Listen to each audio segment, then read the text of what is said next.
우리는 지난주에 빌립보서 4장 2절과 3절 말씀 두 절만 살펴봤었습니다. 바울이 유오디아와 순두계에게 권면했었던 말씀이죠. 주 안에서 같은 마음을 품으라 라는 말씀이었는데, 그 말씀을 함께 나누면서 교회라고 하는 것이 각양각색의 사람들이 모여서 이룬 공동체이기 때문에 교인들 사이에 서로 다르기 때문에 그 다름으로 인해서 갈등, 불화, 다툼, 분열이 있을 수 있다. 네, 우리가 서로 다른 것뿐이지 내가 옳고 네가 틀리고 이건 아니죠. 네, 성도들이 다양한 사람들이 모여서 서로 다르기 때문에 다툼이나 분쟁 이런 것이 있을 수 있다는 겁니다. 그런데 그것을 인정해야 되지만 그렇다고 그것을 당연시하거나 방치해서는 안 되지요. 교회 공동체는 마땅히 주 안에서 같은 마음을 품기 위해서 힘써야 합니다. 우리 모두가 예수를 믿는 사람들이기 때문에 우리 모두의 공통분모인 그 예수 그리스도의 마음을 품으면 우리가 하나 될 수 있다는 사실을 지난주에 제가 힘주어 강조했었습니다. 그리고 한 가지 내가 아울러서 여러분들에게 부탁드렸던 것은 우리가 모두가 다 한 공동체의 구성원이라면 주 안에서 같은 마음을 품고 우리가 마땅히 나눠서 져야 될 짐과 책임을 서로 내 몫은 서로 내가 감당하고 그걸 남에게 미루지 말고 내 몫만을 감당하면서 그렇게 같이 매야 할 멍에를 함께 같이 메고 갑시다 하는 말씀을 드렸었습니다. 왜냐하면 사도 바울이 빌립보 교회들에게 두 사람이 화해하는 걸 도와주라 했던 것처럼 바로 그렇게 하는 것이 교회를 돕는 것이요 다른 교우들을 돕는 것이고 나아가서는 하나님의 일을 하는 사역자를 돕는 것이고 더 나아가서는 하나님 나라를 세워가는 일을 돕는 것이기 때문입니다 라는 말씀이 지난주에 함께 나눴었던 말씀입니다. 지난주에 나눈 같은 마음을 품으라는 이 권면은 유오디아와 순두계를 향한 개인적인 권면이었다고 한다면 오늘 함께 읽었었던 본문, 오늘 우리가 나눌 이 말씀은 개인에게 주는 권면이 아니고 빌립보 교회 전체를 대상으로 한 권면입니다. 바울은 가장 먼저 이렇게 권면합니다. 주 안에서 항상 기뻐하라. 내가 다시 말하노니 기뻐하라. 빌립보서를 강의하면서 앞부분에서 제가 그런 말씀을 드렸습니다. 빌립보서는 별명을 가진 서신서다. 기쁨의 서신이라는 그런 별명을 가졌다라는 말씀을 드렸습니다. 왜냐하면 이 빌립보서에는 기뻐하라는 말이 굉장히 많이 나옵니다. 굉장히 아이러니죠. 왜 아이러니냐면 실제로 빌립보서를 쓴 사람은 바울인데 바울의 당시의 형편은 여러분도 잘 아시다시피 로마 감옥에 갇혀 있었습니다. 로마 감옥의 실제적인 그 상황은 지하 감옥이고요. 아주 음습합니다. 이 지하하고 오늘날처럼 이런 교도소나 이걸 상상하면 안 됩니다. 가끔 이제 고대 영화 같은 데 보면 아시겠지만은 지하 굴로 들어가서 지하로 들어가서 그게 뭐 방수가 되겠습니까? 아니면 무슨 거기 환경이 좋겠습니까? 그런 지하 감옥에서 착고에 채워져서 손발이 쇠사슬에 매여 있고 먹기를 잘 먹겠습니까? 뭐 하겠습니까? 햇빛도 못 보면서 그 음습한 곳에서 그렇게 감옥에 갇혀 있는 상황인데도 불구하고 빌립보 교회에 편지하면서 기뻐하라, 기뻐하라, 기뻐하라. 오늘 본문에 있는 말씀처럼 주 안에서 기뻐하라. 항상 기뻐하라. 내가 다시 말하노니 기뻐하라 라고 하면서 기쁨을 강조합니다. 실제로 사도 바울은 우리가 지금 빌립보서 4장을 보고 있는데 그 앞에서도 여러 번 빌립보 교인들에게 기뻐하라는 말을 계속해서 권면을 했었습니다. 2장 17절 18절에서도 이와 같이 너희도 기뻐하고 나와 함께 기뻐하라 라고 했던 바울이 3장 1절에 가서 또다시 끝으로 나의 형제들아 주 안에서 기뻐하라. 너희에게 같은 말을 쓰는 것이 내게는 수고로움이 없고 너희에게는 안전하니라 라고 말하면서 또다시 기뻐하라고 명령했습니다. 그리고 오늘 본문 여기 4장에서 다시 주 안에서 항상 기뻐하라고 권면합니다. 항상이라는 말은 언제나 무슨 형편에 처하든지 어떤 상황 가운데 있든지 라는 뜻이지요.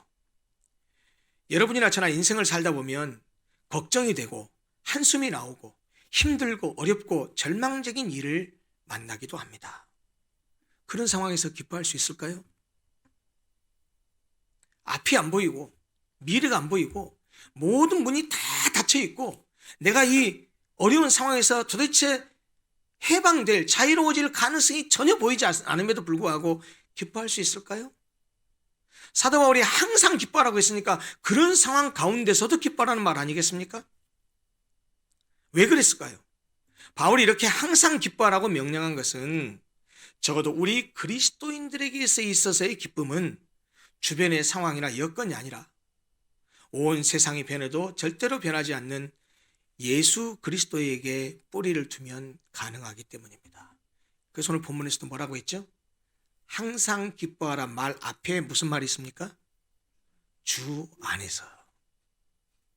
주 안에서. 주님 안이 아니라고 한다면 우리가 기뻐할 수 있는 상황이 그다지 많지 않습니다. 여러분, 자, 주 안에서가 아니고 신앙을 제외하고 우리 일상생활하다가 기쁠 때가 언제 기쁘지요? 예를 들면 자식이 시험 봐 왔는데 100점 맞아왔을 때 부모 기쁘지요. 자식이 원하는 대학에 가면 기쁘지요. 대학을 졸업한 자녀가 좋은 직장에 취직하게 되면 기쁘죠. 혹이나 여러분 주식을 하고 계신 분이 계십니까? 주식들을 했는데 그 주가가 막 올라가면 기쁘지요. 혹시 오랜만에 필드에 가서 골프를 치셨습니까? 오늘 공이 잘 맞아가지고 싱글을 쳤습니다. 기쁘죠. 가기를 하고 장사를 했는데 오늘 매상이 갑자기 다른 때보다 2배, 3배가 됐습니다. 얼마나 기쁩니까? 예, 이런 일이 있으면 기쁩니다. 그런데 되는 일이 없고 기뻐할 일이 하나도 없는데 어떻게 기뻐할 수 있죠? 그럼에도 불구하고 바울은 항상 기뻐하라고 했잖아요. 사실 우리의 기쁨은 외부적인 주변 상황이나 여건 때문에 기뻐하게 됩니다. 그러나 주 안에서 기뻐하라는 이 말은 그런 외부적인 상황 때문에 기뻐하라는 말이 아닙니다. 물론 우리가 예수를 믿으면 우리의 삶에서 모든 고통과 고민이 완전히 싹 사라지는 건 아닙니다. 예수 믿어도 고난당합니다. 예수 믿어도 사업에 실패할 수 있습니다. 예수 믿어도 교통사고 날 수 있습니다. 예수 잘 믿어도 암에 걸릴 수 있습니다. 근데 문제는 그런 상황 가운데서도 우리는 그런 외부적인 요인이나 그런 것들이 우리를 걱정하게 하고 우리를 염려하게 하는 것이 아니고 그럼에도 불구하고 기뻐할 수 있는 것이 있다는 겁니다. 그걸 오늘 사도 바울이 우리에게 가르쳐주고 있습니다. 우리가 여러 가지 문제로 기뻐할 수 없는 상황에 처할 수는 있으나 주 안이라면 얼마든지 우리가 기뻐할 수 있다는 것입니다. 그러면 우리가 주 안에 있다는 것이 과연 무슨 뜻입니까? 주 안에 있다는 것. 그건 우리가 하나님의 백성이 되었다는 것입니다.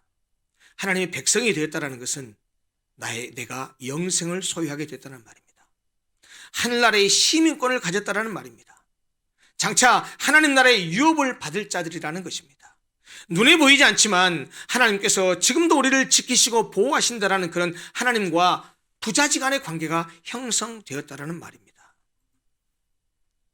다시 말하면 항상 기뻐하라는 것은 우리가 사는 현실적인 삶 속에서는 기뻐할 수 없는 상황이 많이 펼쳐지지만 그런 기뻐할 수 없는 상황 가운데서도 나를 구원하신 그 주님으로 인해서 주께서 베푸신 그 구원의 은혜로 인해서 기뻐할 줄 알아야 되고 기뻐할 수 있다는 것이고 바로 그것이 우리 그리스도인들이 취해야 될 마땅한 자세라는 말입니다. 아까도 말씀드렸지만 항상 기뻐하라고 권면하고 있는 이 바울 자신이 그의 상황으로 볼 때 전혀 기뻐할 수 없는 형편이었습니다. 복음 때문에 죄수 몸이 돼서 감옥 속에 갇혀있기 때문이죠. 그럼에도 불구하고 항상 기뻐하는 것은 사도 바울이 직접 본을 보여준 삶의 모습이었습니다. 그냥 입으로만 빌립보 교인들에게 기뻐해라고 한 게 아니고 바울 자신도 그런 어려운 가운데서 항상 기뻐했습니다. 여러분 기억나십니까? 혹시 우리가 초반부에 빌립보서를 강의할 때 자기가 감옥에 갇혀있는 걸 보고 바깥에 있는 사람들이 쌤통이다 그러면서 서로 복음을 다른 생각 가지고 막 전하게 됐는데 그거 들으면 열받을 텐데 바울은 뭐라고 말했습니까? 오히려 외모로 하나 중심으로 하나 전파되는 것은 예수 그리스도니 나는 그것으로 인하여 기뻐한다라고까지 말할 정도였습니다. 자기의 처해 있는 상황이 극악한 상황임에도 불구하고 그럼에도 불구하고 기뻐했었던 그것은 바울뿐만이 아니고 구약 성경에 보면 하박국 선지자도 바로 그런 기쁨의 모습을 보였습니다. 자신의 조국이 바벨론에게 멸망당할 것을 계시받은 상황에서도 여호와 하나님이 나의 구원자라는 그 사실 한 가지 때문에 하박국 선지자는 기뻐하면서 이렇게 고백했습니다. 우리가 오늘 예배 전에 함께 찬양했었던 첫 번째 곡입니다. 비록 무화과 나무가 무성하지 못하며 포도나무에 열매가 없으며 감람나무에 소출이 없으며 밭에 먹을 것이 없으며 우리의 양이 없으며 외양간에 소가 없을지라도, 여러분, 이 성경이 써진 당시가 농경사회였기 때문에, 그렇기 때문에 무화과나무, 포도나무, 감람나무, 밭 얘기하고 양 얘기를 하고 외양간 얘기하고 소 얘기를 하는데 20세기 이런 자본주의 사회에서 살아가는 우리에게 적용하면 무슨 얘기겠습니까? 장사를 해도 매상이 안 오르고 가게에 손님이 없고 주식 투자를 했는데 깡통 계좌가 됐고 은행에 통장에 잔고가 아무것도 없고 밥상에 올라오는 반찬은 정말 밥에다가 간장 비벼 먹을 정도밖에 안 되고 이런 상황이란 얘기지요. 그럼에도 불구하고 그럴지라도 하박국 선지자가 마지막에 어떻게 고백합니까? 나는 여호와로 말미암아 즐거워하며 나의 구원의 하나님으로 말미암아 기뻐하리로다. 사랑하는 성도 여러분, 우리 눈앞이 현실이 아무리 어둡고 캄캄할지라도 우리의 눈을 들어서 우리가 받은 구원의 은혜를 생각하면서 바울처럼 하박국 선지자처럼 어떤 상황 가운데서도 항상 기뻐하는 성도들이 되었으면 좋겠습니다. 이어서 두 번째로 바울은 관용의 정신을 가지라고 권면합니다. 5절입니다. 너희 관용을 모든 사람에게 알게 하라. 주께서 가까우시니라. 방금 먼저 보았었던 주 안에서 항상 기뻐하라는 이 권면은 우리가 우리 자신에게 스스로에게 적용하는 문제지만, 관용을 베풀어라라는 것은 다른 사람에게 나타내 보여야 될 문제입니다. 이 관용이라는 단어는 에피에이케스라는 헬라어 단어인데요. 이 단어는 우리 성경에는 관용으로 번역했지만 그 외에도 다양하게 번역을 할 수 있습니다. 온유, 친절, 온순, 인자, 아량, 관대함, 이렇게 번역할 수 있습니다. 이렇게 번역한 이 에피에이케스라는 이 단어는 넓은 마음으로 다른 사람을 품는 것을 말합니다. 상대방을 관대하게 대하는 태도, 또는 다른 사람들을 이해하고 품어주는 부드러운 마음 자세, 즉 다른 사람에 대한 사려 깊은 배려와 존중으로서 그리스도인들이 대인관계에서 가져야 될 필수적인 마음 자세입니다. 사람과 사람이 상대할 때, 그것은 직장에서 상사와 부하 직원과도 마찬가지고, 매장에서 손님을 맞을 때도 마찬가지고, 거래처와의 사람과의 관계에서도 마찬가지고, 내가 사업할 때 파트너와의 관계에서도 마찬가지고, 아니 교회 안에서 성도들 간에도, 목사와 교인들 간에서도, 교인과 교인들 사이에서도 대인관계를 할 때, 사람과 사람을 서로 상대할 때 가져야 될 가장 기본적인 자세라는 것입니다. 이것은 자신과 자신의 생각에 대한 절제입니다. 자신을 통제하는 것이죠. 나아가서 자제하고 스스로를 이겨내는 극기를 말합니다. 자기의 마음과 행동을 다스림으로써 자기의 권리를 최대한 주장하지 않는 것을 의미합니다. 그것을 관용이라고 말합니다. 그런데 바울은 그 관용을 모든 사람에게 알게 하라고 하는 겁니다. 나는 관용을 베풀었는데 상대가 저 사람이 관용을 베푸네, 이렇게 못 알아보면 안 된다는 것이죠. 내가 관용을 베푸는 것을 상대가 다 알게 하라는 것이죠. 이게 무슨 말입니까? 대인관계를 하고 살 때 우리와 접촉하는 모든 사람들이 우리의 관용을 알게 되고 우리의 관용을 느낄 수 있게 행동하라는 것이죠. 모든 사람이 인정할 정도로 명백하게 관용을 드러내라는 뜻입니다. 아까 말씀드렸다시피 사업을 할 때도, 직장 생활을 할 때도 관용을 나타내서, 흔히 우리가 속된 표현을 했을 때 까칠한 사람, 모난 사람이 되어서는 안 된다는 겁니다. 대인관계를 하면서 관대함을 보여줘야 된다는 것이죠. 인내, 양보, 친절, 자비, 온유, 아량 이런 태도로 다른 사람을 대해야 한다는 것입니다. 바울은 이어서 다른 사람에게 관대하게 행동하라 하면서 이어서 무슨 말을 더 추가하냐면 주께서 가까우시니라 라는 말을 추가하고 있습니다. 이 말은 가깝다라는 말은요, 공간적으로도 시간적으로도 두 가지로 해석할 수 있습니다. 공간적으로 가깝다는 말은 무슨 말입니까? 사이가 말 그대로 이렇게 가깝다라는 것이죠. 이 공간적인 간격이. 이 말은 주님이 우리 곁에 가까이 계시다, 그런 의미입니다. 그러니까 가까이 계시니까 다 볼 거 아닙니까? 그리고 시간적으로는, 시간이 가깝다라는 말은 시간적으로 멀지 않다는 말이죠. 이것은 시간적으로 해석하게 되면 주님의 재림이 임박했다라는 그런 의미로도 번역할 수 있습니다. 그러니까 이 말은 주님이 늘 공간적으로 가까이 계셔서 우리가 하는 모든 것을 다 아시니까 행동을 조심해서 모든 사람에게 관용을 베풀어라 라는 뜻으로도 번역할 수 있고요. 시간적으로 이걸 받아들인다면 주님이 재림하시면 선악간에 모든 것이 드러날 것이기 때문에 네가 다른 사람들과 관계 속에서 저놈이 저러니까 내가 응징하거나 이래야지, 이러려고 하지 말아라. 너는 관용을 베풀어라. 주님의 재림이 가까우니까 주님이 오시면 선악간에 다 공의로 판단할 거니까 조급해하지 말고 타인에 대해서 그냥 관대하게 대해라, 이 말씀이라고 해석할 수 있습니다. 여러분, 이런 말이 있죠. 적, enemy, 원수에게, 적에게 줄 수 있는 가장 좋은 것은 용서요. 나를 반대하는 자에게 할 수 있는 가장 좋은 것은 관용이다 라는 말이 있습니다.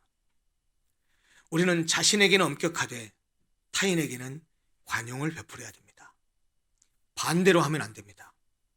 자신에게는 관대하고 다른 사람에게는 엄격하면 안 되죠. 내로남불이라는 말이 그런 말 아니에요? 내가 하면 로맨스, 네가 하면 불륜. 거꾸로 적용해야죠, 거꾸로. 그런데 우리는 자기에게는 관대하면서 남에게는 엄격하려고 하는데 성경은 반대로 얘기합니다. 너희 관용을 모든 사람이 알게 해라. 이웃의 작은 잘못도 지나치지 못해서 불같이 화를 내고 응징하려 하는데 주의 재림이 멀지 않았으니까 인내하면서 다른 사람에게 관용을 베풀라라고 사도 바울이 권면합니다. 4절과 5절에서 기쁨과 관용에 대해서 권면한 바울은 우리에게 널리 알려져 있고 우리가 많이 암송하고 있는 구절인 6절과 7절에서 감사의 기도 생활에 대해서 권면합니다. 6절 이렇게 말합니다. 아무것도 염려하지 말고 다만 모든 일에 기도와 간구로 너희 구할 것을 감사함으로 하나님께 아뢰라. 여기 사용된 기도, 간구, 아뢰다 전부 다 우리가 흔히 말하는 기도를 다른 말로 표현한 것뿐입니다. 기도를 강조하고 있습니다. 그런데 이 본문 말씀을 자세히 들여다보면 세 가지 단어가 사슬처럼 고리처럼 연결되어 있습니다. 염려, 기도, 감사. 이 단어가 이 말씀 안에서 이 사슬처럼 연결되어 있는 것을 보게 됩니다. 무슨 말이냐면 염려하는 사람은 기도하지 않고 감사하지도 않습니다. 그러나 반대로 기도하는 사람은 염려하지 않고 감사합니다. 수학적인 용어를 말한다고 한다면 감사와 염려는 반비례합니다. 감사가 많아지면 염려가 줄어들고 염려가 많아지면 감사가 줄어듭니다. 사실 신앙으로 살아가는 삶의 모습에서 가장 단면적으로 드러나는 삶의 모습이 뭘까라고 누가 저에게 묻는다고 한다면 저는 그것을 감사라고 표현하고 싶습니다. 하나님을 온전히 믿고 신앙하는 사람이 그렇지 않은 사람과 가장 다른 면이 뭘까라고 한다면 저는 그것이 감사라고 생각합니다. 정말 하나님을 신뢰하고 사는 사람들은 어떤 상황 가운데서도 감사할 줄 압니다. 물론 우리가 감사할 수밖에 없는 그런 조건이 있을 때 감사하는 것은 누구나 할 수 있지요. 그러나 감사할 수 있는 상황이 아닌데 입을 열어서 하나님 그래도 감사합니다. 예수님이 그 산상수훈에서 공중에 새를 봐라, 들의 백합화를 보라. 누가 입히지도 먹이지도 않는데 저들 다 그렇게 잘 자라고 잘 살지 않느냐? 그런데 하물며 너희들 하나님의 자녀인 너희들을 하나님이 먹이고 입히지 않겠느냐? 염려하지 말아라. 염려는 이방인들이 하는 것이다. 하나님을 모르는 사람들이 하는 것이다라고 말씀하셨던 것이죠. 여러분, 사실 염려는 하나님의 돌보심에 대한 신뢰의 결여에서 비롯된 것입니다. 따라서 바울은 염려를 없앨 수 있는 유일한 방법이 뭐냐라고 하는 것을 우리에게 제시하고 있는데, 그게 뭡니까? 모든 것을 하나님께 내려놓고 하나님께 내어놓는 일이라고 말합니다. 그것이 뭡니까? 기도입니다. 그래서 성도들이 해야 될 것은, 하나님의 백성들이 해야 될 것은 염려가 아니라 하나님께 기도와 간구로 나아가는 것이라고 사도 바울이 우리에게 권면하고 있습니다. 기도에 대해서 거창하게 신학적으로 얘기하고 싶지 않습니다. 쉽게 얘기하면 이런 거 아니겠습니까? 기도가 뭡니까? 온 우주의 주인이신 분, 온 우주에서 가장 힘이 세신 분, 온 우주보다 더 위에 계신 그 최고 존재와 대화를 하는 겁니다. 그분이 우리 아버지인 것을 인정하고 그분에게 간청하고 그분에게 간구하는 겁니다. 그리고 그분에게 내 사정과 형편을, 내 정보를 알려드린 겁니다. 아버지, 지금 나 이런 상황이에요. 아버지, 나 지금 이런 형편이에요. 아시죠? 내 정보를 알려드리고 내 상황을 알려드리면 아버지가 그것 듣고 어떻게 하죠? 알았다 이놈아. 우리가 해결할 것을 걱정하지 않아도 됩니다. 왜요? 아버지가 해결할 거니까. 여러분 자녀가 예를 들어서 학비 때문에 막 고민하고, 여러분 자녀들이 이사갈 집을 어디에서 얼마짜리 전세를 어떻게 구하지, 어떻게 집을 사지, 이걸 걱정한다고 한다면 그럼 바보 같은 자식이 어디 있습니까? 그거 누가 해요? 부모가 다 해요.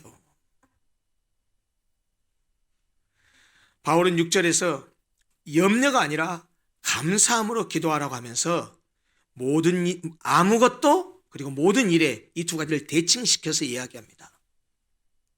삶의 모든 구체적인 상황 속에서 아무것도 염려하지 말래요. 그 어떤 것도 염려하지 말래요. 그것이 경제적인 문제가 됐든, 건강상의 문제가 됐든, 사회적인 지위에 관한 문제가 됐든, 사업상의 문제가 됐든, 어떤 문제에 대해서는 염려하지 말래요. 그리고 아무것도 염려하지 말고 모든 일에 대해서는 어떻게 해야 되냐? 감사함으로 하나님께 아뢰래요. 어떤 일에 대해서든지 염려하지 말고 모든 것을 하나님께 아뢰는 것은 하나님을 하나님으로 인정하는 것과 같습니다. 반대로 스스로 그 문제를 붙들고 끌어안고 염려하고 하나님께 기도하지 않는 것은 두 가지 점에서 죄를 짓는 겁니다. 첫째, 아버지를 아버지로 인정하지 않는 것이고, 둘째, 아버지를 무시하고 내가 내 힘으로 해결하려고 하는 교만을 의미하기 때문에 죄라는 말입니다. 여러분, 염려하지 않고 감사함으로 기도하는 것은 하나님께서 우리의 모든 필요를 아신다는 확신에서 비롯됩니다. 감사는 진정한 믿음과 신뢰가 있어야 나올 수 있는 거예요. 그래서 아까도 말씀드렸지만 예수를 믿는, 하나님을 믿는 진정한 신앙인이 삶 속에서 나타나는 가장 중요한 표지가 뭐냐? 저는 그게 감사라고 생각해요. 입만 열면 감사, 이래도 감사, 저래도 감사. 여러분, 가정주부가 설거지하면서 하나님 감사합니다, 하나님 감사합니다. 운전하면서도 감사합니다. 직장에 나가서도 감사합니다. 매장에 나가서도 감사합니다. 늘 감사를 입에 달고 사는 사람과 감사를 모르는 사람은 그의 삶 자체가 다릅니다. 삶의 열매들도 다르고요. 감사함으로 기도한다는 것은 기도 응답의 확신과 하나님의 뜻에 대한 순종을 내포합니다. 그러면 우리는 기도할 때 욥이 기도할 때 가졌던 자세와 태도를 가져야 됩니다. 욥은 쫄딱 망하고 나서 아들, 딸 다 잃고 재산 다 잃어버리고 온몸에 악창이 나서 인간으로서 내려갈 수 없는 상황에 내려갔을 때 그때 나왔던 그의 고백이 뭐였습니까? 주시는 자도 여호와시요 취하는 자도 여호와십니다. 주신 자도 하나님이셨고 가져가신 자도 하나님이시다라고 표현했던 이 욥의 고백처럼 우리가 기도할 때 이런 자세를 가지고 기도해야 되지 않겠냐라는 것입니다. 기도에 대한 응답이 어떻게 주어지든 그것을 하나님의 뜻으로 받아들이고 감사함으로 받겠다는 태도를 가져야 한다는 말입니다. 우리가 흔히 그런 말 하죠. 기도 응답은 세 가지다. 영어로 표현하면 뭐죠? Yes, No. 다른 하나는 Wait. 우리가 기도하면 하나님 응답은 딱 세 가지예요. 알았어. 둘째, 안 돼. 그건 안 돼. 셋째는요, 지금은 아니야. 좀 기다려. 근데 사실 겉으로 드러난 양상으로는 딱 두 가지예요. Yes or No. Wait도 현상적으로는 뭘로 보여요? No로 보이죠. 지금 당장 안 들어졌으니까. 근데 사실 하나님의 기도 응답은 Yes, No, Wait 세 가지입니다. 우리는 뭘 바라죠? Yes를 바라요. 우리가 어떤 의도로 어떤 목적으로 무엇을 기도하든지 간에 하나님 무조건 기도 들어줘야 돼. 만약 안 들어주면 삐지죠. 하나님 없네? 하나님 왜 이러지? 여러분 지금 6절에서 아무것도 염려하지 말아라. 다만 기도와 간구로 모든 것을 네가 바라는 모든 것들을 다 하나님께 아뢰기만 해라 라고 얘기했어요. 그러면 어떻게 될까요? 그렇게 하나님께 아무것도 염려하지 않고 기도와 간구를 하나님께 아뢰면, 모든 것을 하나님께 아뢰면 그러면 하나님이 어떻게 해주실까요? 그 답이 7절입니다. 그리하면 모든 지각에 뛰어난 하나님의 평강이 그리스도 예수 안에서 너희 마음과 생각을 지키시리라. 여러분 이게 좀 이상하잖아요? 우리가 기대하는 결론은 뭐죠? 그렇게 아무것도 염려하지 말고 하나님을 온전히 믿어서 하나님께 그렇게 간구하고 아뢰고 기도하면 다 들어주겠다. 네가 원하는 거 다 허락해 주겠다. 이런 결과가 나올 줄을 알았는데 그런 말이 아니에요. 봐보세요. 우리가 간구하는 내용대로 하나님께 허락해 주는 것을 응답이라고 생각하지만 우리가 기도하고 간구하면 모든 염려와 걱정거리를 다 해결해 주실 것이다. 이렇게 말하지도 않아요. 모든 것을 다 허락해 주겠다. 이렇게 말하지 않단 말이죠.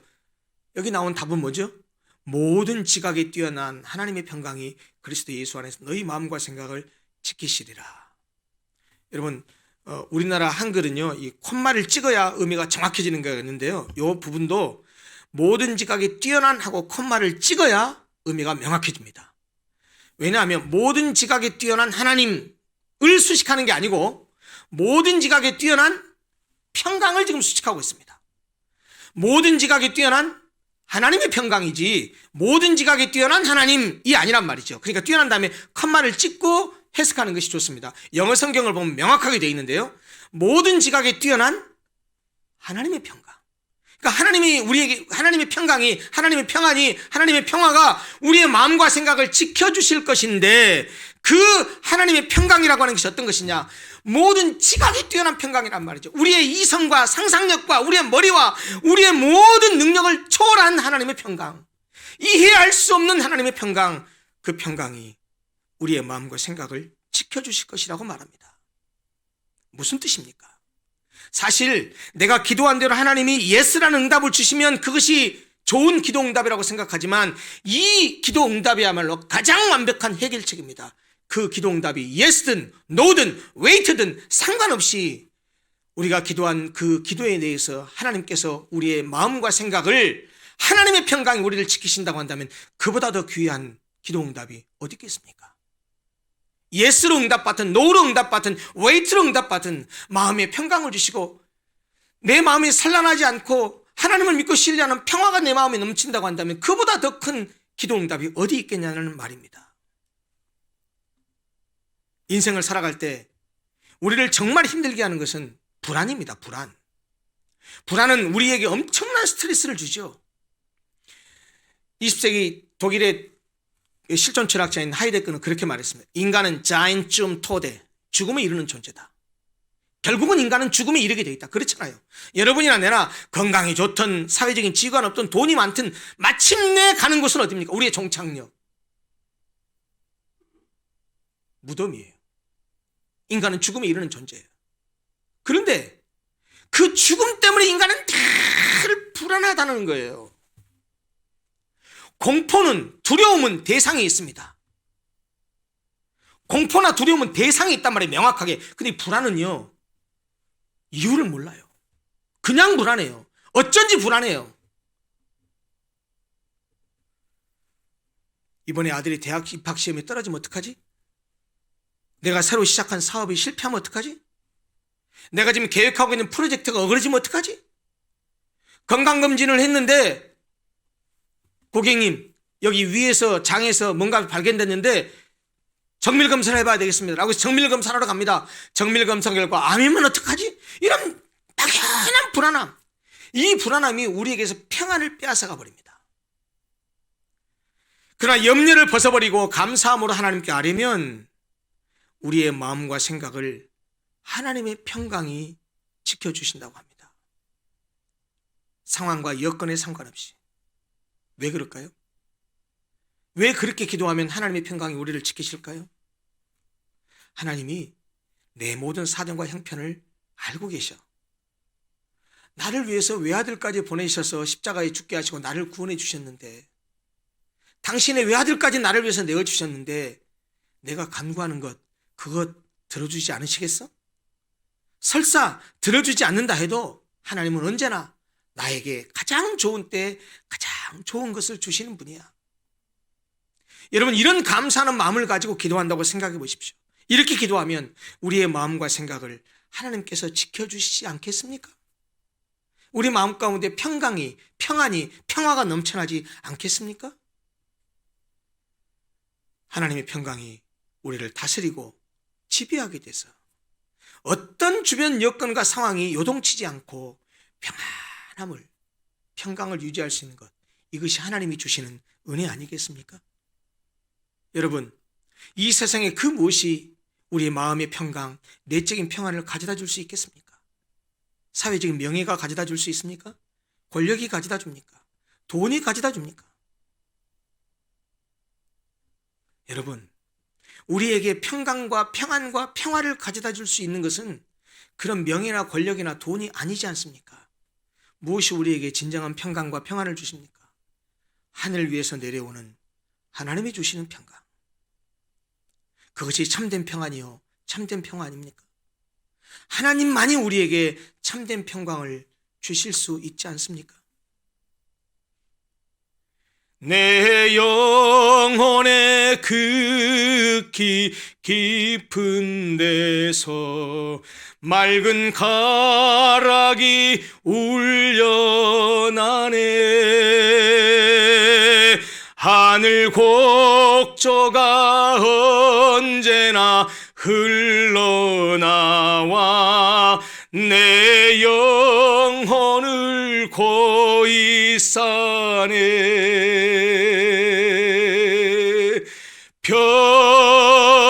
평화 평화로다.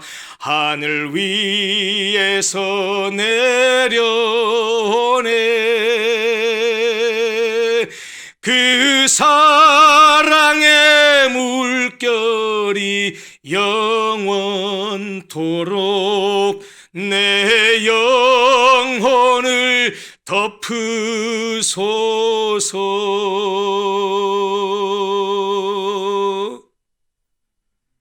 하나님이 주시는 평안, 하늘 위에서 내려오는 평안, 그 평안은 모든 염려를 다 내려놓고 하나님께 기도하고 하나님께 간구하고 하나님께 내려놓으면 우리에게 이런 평안을 주실 것입니다. 마음의 안정과 고요함을 의미하는 이 하나님의 평강은 하나님을 전적으로 의지하는 그리스도인만 경험할 수 있습니다. 비록 많이 배우지 못하고 사회적 지위가 높지 못해도, 가진 것이 별로 없어서 부유하지 못해도, 어떤 일에도 염려하지 않고 감사함으로 하나님께 아뢰는 사람은 하나님의 평강이 그를 지키실 것입니다. 시험과 근심의 모든 공격으로부터 영혼을 지키시고 불의한 모든 욕망과 상상을 다스려서 더 고상한 목적을 향해서 전진하게 만들어주는 것이 바로 하나님이 주시는 평강입니다. 이것을 어떻게 머리로, 이성으로, 논리적으로 설명할 수 있겠습니까? 하나님의 평강은 모든 환경을 초월하는 평안이요, 모든 인간적인 이해를 뛰어넘는, 그야말로 성경이 표현하고 있듯이 모든 지각에 뛰어난 평강입니다. 바울은 마지막 8절 9절에서 그 당시 헬라 철학자들에게 의해서 가져온 훌륭한 윤리적 덕목들을 열거합니다. 8절을 보십시오. 끝으로 형제들아, 무엇이든지 참되며 무엇이든지 경건하며 무엇이든지 옳으며 무엇이든지 정결하며 무엇이든지 사랑받을 만하며 무엇이든지 칭찬받을 만하며 무슨 덕이 있든지 무슨 기름이 있든지 이것을 생각하라. 여기 열거된 6가지의 덕들, 참되고 경건하고 옳고 정결하고 사랑받을 만하고 칭찬받을 만한 것, 이것들은 그 당시 헬라의 철학자들이 칭송했던 미덕들입니다. 여기서 무엇이든지라고 번역된 우리글 성경은 사실 의미적으로 보면 이러저러하는 것들은 무엇이든지라는 의미입니다. 그러니까 8절은 참된 것은 그것이 무엇이든지, 경건한 것은 그것이 무엇이 되었든지, 옳은 것은 그것이 무엇이든지, 정결한 것은 그것이 무엇이든지, 이런 의미라는 말이죠. 그래서 공동 번역은 이 8절을 이렇게 쉽게 번역했습니다. 여러분은 무엇이든지 참된 것과 고상한 것과 옳은 것과 순결한 것과 사랑스러운 것과 영예로운 것과 덕스럽고 칭찬할 만한 것들을 마음속에 품으십시오. 이렇게 번역을 했습니다. 이 6가지를 바울은 그 뒤에 덕, 기림이라는 2 단어로 압축해서 요약했습니다. 이 덕이라고 번역된 헬라어 아레떼라는 단어는 철학에서 굉장히 중요하게 다루는 개념인데요. 이 아레떼라는 단어는 도덕적인 탁월함을 말합니다. 그리고 에파이노스, 기름으로 번역했는데요. 이 에파이노스라는 단어는 도덕적인 칭찬과 칭송을 의미합니다. 그러니까 덕과 기름으로 요약을 했는데 바울이 여기서 하고 싶은 말은 뭐냐면 예수를 모르는 이교도의 삶과 도덕에서도 많은 좋은 점들이 있다는 거예요. 그 사람들이 얘기했던 6가지 덕을, 철학자들이 얘기했던 6가지 덕을 얘기한 겁니다. 그 좋은 사실을 인정하면서 이런 자연적인 도덕 속에 들어있는 모든 좋은 것들, 선한 것들을 받아들여서 그리스도인들도 그것을 삶 속에 융합시킴으로써 하나님으로부터 그리고 함께 살아가는 다른 사람들로부터 칭찬받게 행동하라 라고 하는 것을 권면하고 있는 것입니다. 그러니까 옳은 것, 순결한 것, 사랑스러운 것, 영예로운 것, 덕스럽고 칭찬할 만한 것, 그런 것들을 추구하고 그런 것들을 기준으로서 행동하고 살아라 라고 하는 것입니다. 바울은 마지막 9절에서 8절에서 이것들을 생각하라라고 얘기하고 나서 마지막 9절에서는 이것을 생각하는 데서 그치지 말고 행동으로 실천할 것을 강력하게 권면합니다. 이렇게 말합니다. 너희는 내게 배우고 받고 듣고 본 바를 행하라. 그리하면 평강의 하나님이 너희와 함께 계시리라. 바울은 빌립보 교인들이 바울에게서 배운 것, 받았던 것, 들었던 것, 본 것 다 뭡니까? 예수 그리스도에 대한 복음의 말씀입니다. 복음을 듣고 복음을 받았고 복음을 배웠고 복음을 보았는데 그것들을 충성스럽게 고수하고 확고하게 지키면서 그것들을 통해서 그들의 삶이 변화되기를 요청했던 것이죠. 그리고 그렇게 바울로부터 배우고 받고 듣고 본 그리스도인들이 따라야 할 삶의 덕목들을 살아 산다면 그러면 평강의 하나님이 함께 계실 것이라고 그렇게 마무리했습니다. 7절에서는 우리가 방금 본 7절에서는 하나님의 평강이 너희의 마음과 생각을 지키시리라라고 했던 바울이 9절에서는 평강의 하나님이 너희와 함께 계시리라고 말하고 있는데 이걸 보면 사도 바울이 빌립보 교인들이 하나님의 평강 속에서 하나님이 주시는 평강 속에서 근심 염려 없이 평안하게 살기를 간절히 바라고 있었다는 사실을 엿볼 수 있습니다. 이제 말씀을 마무리하려고 합니다. 여러분, 제가 처음에 설교를 시작할 때 그런 말씀을 드렸죠. 지난주에 봤던 같은 마음을 품으라고 하는 것은 유오디아와 순두계 개인에게 주는 권면이었다고 한다면 오늘 볼 말씀은 빌립보 교회 전체에게 주는 권면이라고 얘기했는데 어찌 이 권면이 빌립보 교회의 교인들 2000년 전에 그 지역 사람들에게만 주는 권면이겠습니까? 오늘날 21세기를 살아가는 우리에게도 주는 권면과 동일한 권면입니다. 그런데 그 권면의 말씀이 몇 가지가 있었죠. 오늘 바울이 주었던 그 권면을 기억하기를 바랍니다. 첫 번째, 주 안에서 항상 기뻐하십시다. 우리의 눈앞의 현실은 어둡고 막막할지라도 우리를 구원하신 주님의 은혜로 그 하나님께서 나를 구원해 주신 그 구원해 주셨다는 그 한 가지만으로도 늘 기뻐하며 살 수 있는 성도들이 됐으면 좋겠습니다. 두 번째로, 우리가 사회생활을 할 때, 다른 사람과 대인관계를 할 때 다른 사람에게 관대하게 대합시다. 특별히 사회생활 속에 만나는 모든 사람들에게 최대한 그리스도인으로서의 관용을 베푸십시다. 그래서 그 사람들이 우리를 보고 예수 믿는 사람 역시 달라 라고 하는 말을 우리가 들을 수 있도록 하십시다. 쪼잔하게 굴지 맙시다. 내 이익만 챙기려고 하지 맙시다. 내가 좀 손해보더라도 다른 사람을 품어주고 관용하고 품어줄 수 있는, 배려해 줄 수 있는 그런 삶을 살았으면 좋겠습니다. 세 번째, 비록 우리 현실적으로는 염려, 근심, 걱정거리가 우리 눈앞에 놓여 있을지라도 어떤 일이든지 무슨 일이든지 모든 것을 다 하나님께 감사함으로 내려놓고 그에게 기도하고 아뢰십시다. 그러면 우리의 마음과 생각을 하나님의 평강이, 인간이 이해할 수 없는, 이성으로, 우리의 지각으로 이해할 수 없는, 판단할 수 없는 상상을 초월한 그런 하나님의 평강이 우리를 지켜주실 것입니다. 그리고 마지막으로, 우리가 말씀을 통해서 배우고 받고 듣고 본 바를 머릿속에만 두지 마시고 실제 우리의 삶의 현장 속에서 그대로 행하며 사십시다. 그러면 평강의 하나님이 늘 우리와 함께 하시면서 우리에게 말할 수 없는 평안과 기쁨과 평강과 평화를 우리에게 허락해 주실 것입니다.